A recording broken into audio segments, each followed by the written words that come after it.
ప్రభుత్వ ఉద్యోగుల గురించి మీరు చెప్పిన మాటలేంది? సంక్షేమం గురించి మీరే చెప్పినారు. రాష్ట్ర ప్రభుత్వ ఉద్యోగులందరికీ పెండింగ్ లో ఉన్న 3 డిఏలు తక్షణమే చెల్లిస్తాం.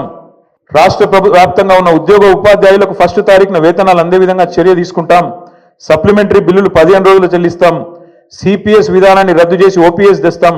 పెన్షనర్లకు ఉద్యోగులకు ఇచ్చే డిఏలను సకాలంలో ప్రకటించి బకాయిలను వెంటనే ఇస్తాం. 317 రద్దు చేస్తాం. కాంగ్రెస్ ప్రభుత్వం ఏర్పాటైన వెంటనే కొత్త పీఆర్సీ ప్రకటించి 6 నెలలలోపు సిఫార్సులు అమలు చేస్తాం. కాంట్రిబ్యూషన్తో పాటు అన్ని రకాల జబ్బులు అని చెప్పి ఇంకేందేందో రకరకాల మాయమాటలు వారి కోసం చెప్పిండ్రు.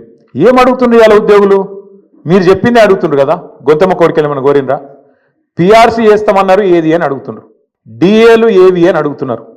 కానీ ఇవాళ మీరు మాట్లాడే మాట ప్రజల ముందు ఉద్యోగులను విలన్లుగా చిత్రీకరించే ఒక చిల్లర కుట్ర ఏదైతే స్వయంగా ముఖ్యమంత్రి గారు చేస్తున్నారో వారిని వాళ్ళ తెలంగాణ ఉద్యోగుల తరఫున మేము అడుగుతున్నాం. భారత రాష్ట్ర సమితిగా అందాల పోటీలకు 250 కోట్లు ఉన్నాయి, కానీ పెన్షన్ రిటైర్ అయిన వాళ్లకు మీకు పెన్షన్ ఇస్తుంది కానీ రిటైర్ అయిన వాళ్ళకు రిటైర్మెంట్ బెనిఫిట్స్ ఇస్తుంది కానీ పైసలు లేవా? ఇదేనా నీ ప్రభుత్వం? ఇదేనా నీ ప్రాధాన్యత? నన్ను కోసుకొని తింటారా అంటుండు ముఖ్యమంత్రి. నన్ను కోసుకొని వండుకొని తింటారా? ఇదొక ముఖ్యమంత్రి ప్రభుత్వ ఉద్యోగులను ఉద్దేశించి మాట్లాడిన మాట. అయ్యా ముఖ్యమంత్రి గారు, నిన్ను కోసుక తినేంత పిచ్చోడెవరు లేడు.